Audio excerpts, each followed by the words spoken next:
안녕하세요. 다빈치입니다. 오늘이 9월 21일 화요일이죠. 추석 당일.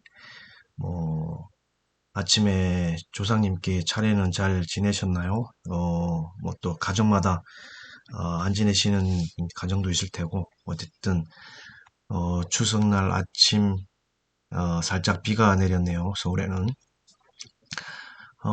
금일 그 코인 시장부터 보면은 어제 오늘에 이어서 계속 하락장입니다. 그리고 오늘 아침 8시 정도인가요? 9시에 완전 급락을 했죠. 또 한 번에 급락이 와서 5,100만 원까지 떨어졌다가 약간 반등이 와서 지금 5,300 정도까지 올라온 상황인데, 어제 한 번 급락을 주고 오늘 한 번 급락을 주고, 예, 추석 명절 날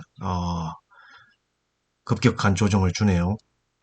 이게 다 뭐 흥다그룹의 저기 부채 때문에, 파산설 때문에 이 안전자산으로 이게 수급이 쏠리는 현상, 그러니까 위험자산을 팔고 안전자산으로 수급이 쏠리는 현상 때문에 그런 게 아닌가 싶습니다. 그나마 그래도 다행히 오늘 약간의 반등이 들어와서 약간의 안도감을 갖게 되는 아침이네요. 예. 어쨌든 그 중에서도 제 눈에 제일 띄는 게 오미세고였습니다. 오미세고. 오미세고는 그 하락장에서도 많이 올랐습니다. 예. 어제 오늘 어제 보세요. 어제 9월 20일이죠. 어제 9월 20일 만 원대에서 거의 뭐 14,000원대까지 올랐죠. 14,000원대까지 오르고 조금 조정받고 다시 이렇게 지금 13,310원 정도 하는데 눈에 확 들어옵니다. 오미세고. 다른 거 다 떨어질 때 이거는 좀 세게 올라갔네요. 예. 코스모스도 코스모스는 엄청 떨어졌네요. 어제 엘프인가요? 뭐 두 개가 하여튼 오르고 있었는데 그 중에 오미세고가 눈에 확 들어왔습니다. 간밤에 간밤에 뭐 미국 증시도 엄청 폭락했지만 오늘 아침에 지금 그 중국 증시는 오늘 내일 휴장인데 일본은 어제 휴장이었다 오늘 개장했지만 역시 흥다그룹의 여파로 글로벌 증시가 다 폭락한 관계로 일본 증시도 하락하고 있습니다. 홍콩 증시는 약간의 반등이 나오네요. 홍콩 증시 약간의 반등이 나옵니다. 그리고 어제 간밤에 유럽 증시라든가 미국 증시는 뭐 초토화됐죠. 어제 뭐 나스닥 같은 경우에는 3.4%까지 떨어졌나요? 뭐 엄청 떨어지다가 막판에 반등을 좀 해서 2.19%로 끝났는데 필라델피아도 상당히 많이 떨어졌습니다. 어제 낙폭이 좀 심했습니다. 장막판에 지금 반발 매수, 저가 매수가 몰려서 지금 이 정도로 끝난 게 그나마 다행인 것 같습니다. 연휴 3일 동안에 어쨌든 그 시작점과 끝점 중에 끝점이 올라야 우리나라 시장에도 뭐 보합 수준이라든가 그 정도로 시작하지, 이렇게 낙폭이 크면 우리나라 목요일 시장은 어, 상상하기 힘듭니다. 좋은 분위기를 흥다그룹이 깨고 있어요, 중국이. 근데 이 중국 흥다그룹이 부동산 그 사업을 하는 그룹이잖아요. 일종의 디벨로퍼라고 할까요? 뭐 6월인가부터 그 중국에서는 부동산 가격이 너무 치솟길래 규제를 하고 했는데 그때부터 징조가 나타났다고 합니다. 이게 전 세계적으로 부동산 이게 참 가격이 너무 많이 올랐어요. 우리나라뿐만 아니라 미국도 그렇고 유럽도 그렇고 부동산 가격이 너무 비이성적입니다. 제가 볼 때는 이게 중국에서 부동산 가격이 어떻게 변할지 모르겠지만 이 하루빨리 중국 당국이 개입을 해서 빨리빨리 조치를 취해야 이 뭐라고 할까요? 주식 시장이든 코인 시장이든 이런 자산 시장이 안정을 되찾을 것 같습니다. 어제 좀 뭐 눈길을 끄는 거는 여전히 루시드 모터였습니다. 루시드 모터가 처음에는 내렸는데 막판에 이게 보시면 21일이 어제 20일이죠. 20일 5시 반부터 그래야 됐으니까 어제 프리마켓에서부터 시작해서 이렇게 쭉쭉 내려다가 21.54를 찍고 갑자기 이 밤 9시 15분, 9시 15분부터 이렇게 쭉 올랐습니다. 쭉 올라서 24.76. 하루 거래하는 동안에도 이게 3달러 정도? 3달러 정도의 차이가 있죠. 20달러대 3달러면은 뭐 10%가 넘는 그 움직임이지 않습니까? 그래서 루시드가 어제 강했다. 그리고 그 내리는 와중에도 항공주는 올랐습니다. 예, 뭐 바이든 대통령이 또 백신 접종자는 미국 출입할 때 그 출입 절차를 완화해 주겠다. 뭐 이런 것 때문에 항공주가 제법 올랐습니다. 예, 다른 거 많이 떨어질 때.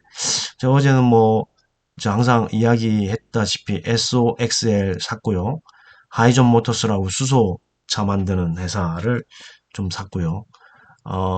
그 다음에 어제 또 뭘 샀더라? 제가, 아, 커피 값이 이게 지금 브라질, 커피 최대 생산국이 브라질하고 베트남인데, 브라질도 뭐 날씨 때문에 있어가지고, 어, 커피 공급이 줄어들 거라는 예상 때문에 커피 값이 많이 오를 거라는, 뭐 지금 안 오르는 게 없잖아요. 커피 원두 값도 오를 거라고 해서 제가 커피 원두 관련된 걸 하나 또 그냥 레퍼런스로 하나 사봤습니다.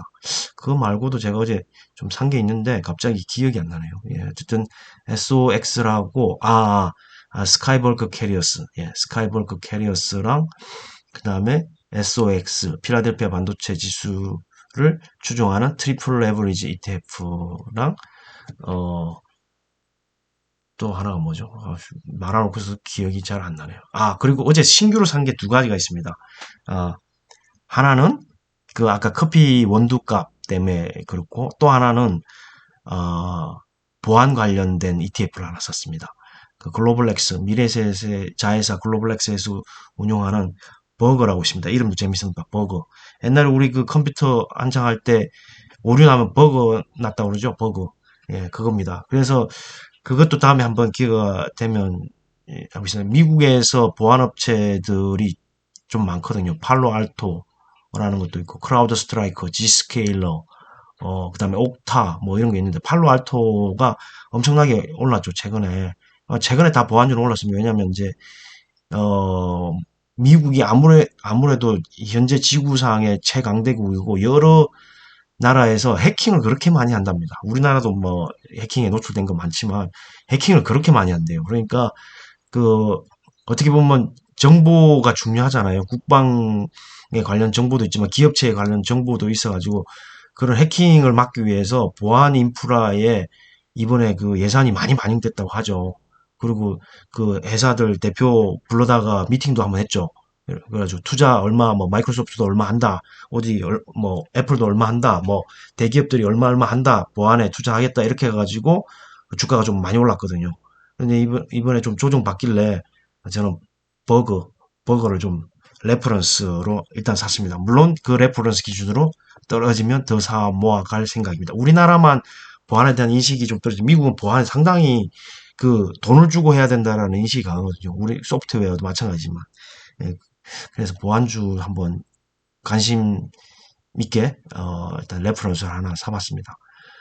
그리고 제가 하이존 모터스도 좀 전에 이야기했지만 우리나라가 지금 가장 최근에 밀고 있는 게 수소잖아요. 지금 유엔 총회 때문에 문재인 대통령하고 BTS도 가 있지만 유엔 총회도 할 거고 금일은 또 FOMC도 있죠. FOMC가 20일, 22도 있는데 FOMC도 중요한데 저는 뭐 유엔 총회에서 또 기후 변화에 대한 이야기, 탄소 감축에 대한 이야기 이런 게 또 나올 거라고 봅니다. 뭐 계속 이야기하지만 11월 달에도 기후 변화 협약 관련 총회가 또 있고 이 지금 어디죠? 스페인 거기 이 무슨 제도에 조그만 섬에서 화산 폭발했죠. 그리고 또 하나는 저는 올겨울에 또 기상 이변이 있을 것 같아요. 올겨울에도 정말 불행하게도 왜냐하면 그 여름에 기후 변화로 따른 그 뭐라고 해야 되냐 자연재해라고 할까요? 그런 게 많았잖아요. 뭐 화재라든가 홍수라든가 그런 게 있었잖아요. 근데 이 여름에 그렇게 뭔가가 있었다면 겨울에 뭔가가 있어야 자연의 밸런스가 맞다고 저는 생각을 하거든요. 예, 밸런스가 맞다고 생각해요. 그래서 올겨울에 뭐 진짜 한파가 와서 뭐 유가가 100달러 이상까지 갈 수도 있다라는 그 뭐 밴쿠버 아메리카의 전망도 나왔지만 여름에 그런 게 있었기 때문에 겨울에도 그런 게 충분히 발생할 가능성이 있다고 봐요. 왜냐하면 지구에서 어떤 밸런스를 맞추기 위해서. 저는 그게 조금 좀 뭐 불행하게도 뭐 안 왔으면 그런 일이 생기지 않았으면 하는 바람이지만 그런 일이 생길 것 같다라는 생각이 좀 듭니다. 예. 그것으로 인해서 더 기후에 대한 관심을 가지고 탄소 감축에 대해 탄소 재료, 탄소 중립에 대한 관심을 가지고 투자를 더 할 거라는 거죠. 그래서 뭐 1차적으로 우리나라에서는 뭐 글로벌하게 2차 전지에 많은 관심을 갖고 투자도 하고 지금 막 하고 있지만 그 다음이 진짜 수소가 될 가능성이 높다고 봅니다. 왜냐하면 어 수소가 완전하게 물론 지금도 수소에 대해서 그게 친환경이다 아니다 논란이 좀 있죠. 왜냐하면 수소도 뭐 그레이 수소, 블루 수소, 그린 수소 이렇게 나뉘잖아요. 전기도 마찬가지입니다. 전기차도 우리가 친환경차라고 전기차라고 하지만 그 전기를 생산할 때 탄소를 배출한다고 해서 논란이 좀 있잖아요. 그런 것처럼 수소를 생산했는데 그레이 수소처럼 부생수소 뭐 이런 것처럼 하면은 그게 친환경이 아니잖아요. 예. 근데 이게 에너지는 좀 딜레마인 것 같습니다. 뭐 영국의 그 풍력, 바람이 안 불어서 풍력 에너지 그 생산하는데 진짜 딜레마인 것 같아요. 그래서 원자력으로 갈 수도 있고 뭐 다시 그 이제 석탄을 어쩔 수 없이 인류가 살기 위해서 탄소를 배출하는 석탄이라든가 화력 발전으로 갈 수도 있고 그렇게 뭐 2011년도에 일본에서 그뭐 후쿠시마 원자력 그거 있었지만 원자력으로 갈 수도 있고 이 선택 사항이 달리 많지 않다는 겁니다. 인류가 선택할 수 있는 게 참 딜레마입니다. 그러니까 이 리더도 잘 뽑아야 되고 정책을 만드는 사람이 고민을 많이 해야 될 것 같아요. 어쨌든 오늘의 주제는 2차 전지에 이어서 수소로 갈 거다라는 생각이 많이 들어서 얼마 전에도 말씀드린 롯데 정밀화학을 좀 알아보겠습니다. 롯데 정밀화학이 그죠 암모니아 때문에 이제 지금 그런 건데 그 외에도 좀 매력적인 포인트가 좀 있더라고요. 일단 어, 롯데 정밀화학이 이전에 삼성 정밀화학이었죠. 그래서 롯데가 그냥 이건희 체제에서 이재용 체제로 바뀌면서 이재용 체제에서 삼성 계열사를 좀 팔았습니다. 그러니까 돈 안 되는 건 팔고 사업에 연관성이 없는 거 팔고 뭐 이런 구조조정을 일련의 구조조정을 좀 했어요. 그때 삼성 정밀화학을 롯데에 팔아가지고 롯데 정밀화학이 됐는데 여기 보면 케미컬 사업과 그린 소재 사업 그리고 여기 보면은 케미컬 사업부는 염소 계열과 암모니아 계열 그리고 ECH가 에폭시 부원료죠. 예, 그거하고 가성소다 암모니아 유록스 이렇게 나오는데 여기서 보면 이게 페인트의 주된 원료로 사용되는 이 에폭시 부원료는 건축, 조선, 다양한 산업부의 신규 수요가 확대되며 꾸준한 성장세를 보이고 있습니다. 이게 뭐냐면 어쨌든 대선이 내년 봄에 있잖아요. 아니지 올해 말인가요? 내년 봄에 대통령이 바뀌죠. 어쨌든 그 다 공약이 부동산이잖아요. 공급량을 늘리겠다. 예, 부동산 가격이 천정부지로 오르니까 공급량을 늘려서 부동산 가격을 잡겠다. 뭐 이런 거잖아요. 그래서 어, 아파트를 많이 짓는데 거기에 많이 들어간다는 거죠. 페인트가. 그리고 우리나라 지금 조선 수주 물량이 엄청나죠. 예, 뭐 저는 조선주 무조건 사야 된다고 했는데 그 조선 수주하는 거에 페인트가 들어간다 이거죠. 거기에 많이 쓴다 이거죠. 그러면 그거에 대한 수요도 많아진다는 거죠. 많아진다. 그리고 가성소다, 섬유의약, 제지, 세제 뭐 이런 거 있고 암모니아. 이제 여기서 말하는 제 포인트는 두 가지 이거 건축 조선 그다음에 암모니아. 암모니아는 비료, 합성 섬유 뭐 이런 데 쓰인다는데 여기 보시면은 롯데 정밀화학은 국내 최대 규모의 암모니아 설비를 보유하고 있다. 우수한 인프라를 기반 안정적인 성장세를 지고 있고, 그다음에 유록스라는 거는 디젤 엔진에서 배출되는 질소산화물을 줄여서 촉매 환원제 용액으로 쓴다. 이것도 친환경이죠. 어떻게 보면. 그러니까 이런 쪽으로 결부가 된다는 거죠. 그린 소재 뭐 이런 것도 있지만 결부된다고 하는 거죠. 여기 뭐 매출액도 보면은 뭐 꽤 나옵니다. 이따가 실적은 살펴보기로 하고요. 매출 비중을 보면 비율이 그 에폭시 부원료 그 ECH와 가성소다 유록스 뭐 티맥 이게 보니까 45.2% 암모니아 등 비료 카프로락탐 뭐 이게 30.4% 그린 소재가 24.4% 해서 상당히 지금 수요가 증가하는 구조에 매출 부분이 많다는 거예요. 그래서 향후 좋게 본다는 거죠. 이미 주가가 많이 올라왔지만 더 갈 수 있다라는 생각이 듭니다. 예, 일단 이게 키 포인트고요. 이게 이제 쭉 한번 읽어보시고, 다른 부분에 대해서는 딱히 뭐 볼만한 게 없더라고요. 이 부분 한번 읽어보시고, 그 다음에 이제 실적을 한번 볼까요? 실적을 보실 것 같으면, 어쨌든 롯데증밀화학이 지금 차트상으로만 봐도 상당히 많이 올라왔습니다. 지금 뭐, 91,100원, 상당히 많이 올라왔죠. 시가총액 2조 3,500억, 외국인 지분율도 꽤 높네요. 21.26%. 예. PR은 9.58배, 9.58배 뭐 그렇게 높진 않네요. PBR 1.31도 그렇게 높진 않고, 포워드 추정 PER이 7.89배, EPS가 9,500원에서 11,700원으로 오른다는 거죠. 실적이 좋아진다는 거죠. 이렇게 보시면 실적 보실까요?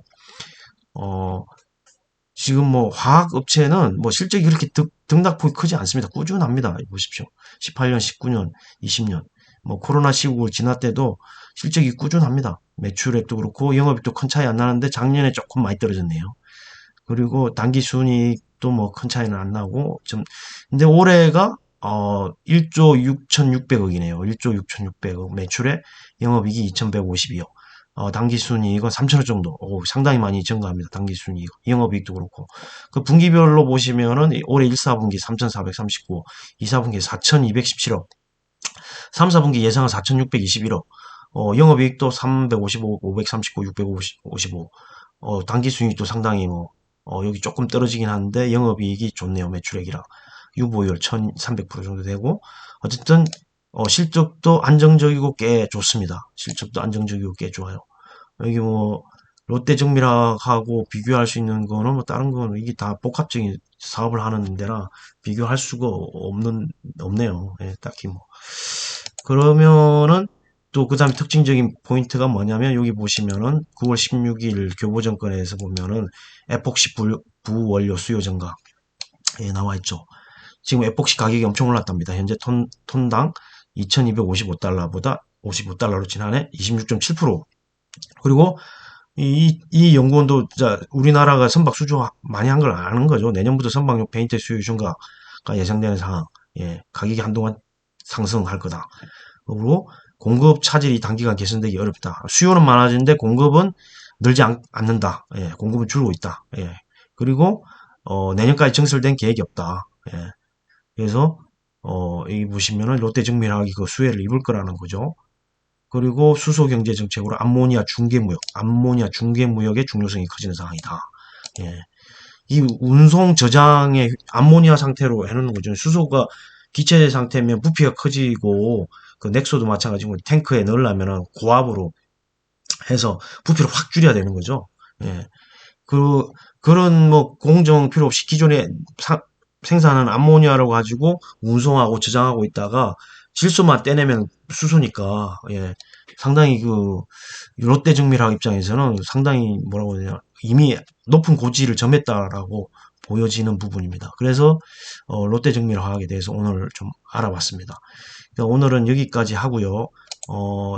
추석 연휴 이 증시가 어떻게 그렇지 빨리 그 중국 당국이 조치를 해서 안정화돼야 목요일 날 우리가 상승장을 볼 수 있을 텐데요. 예, 어쨌든 오늘 또 한번 지켜보도록 하겠습니다. 홍콩은 뭐 다행히 약간의 반등이 나오긴 하는데 계속 3일 동안 지켜보시자고요. 그리고 그 다음에 목요일 날 어떤 한국 시장의 어떤 기대를 가질 수 있어야 되는데 아무튼 남은 저 추석 연휴 잘 보내시고요. 저는 오늘 여기까지입니다. 감사합니다.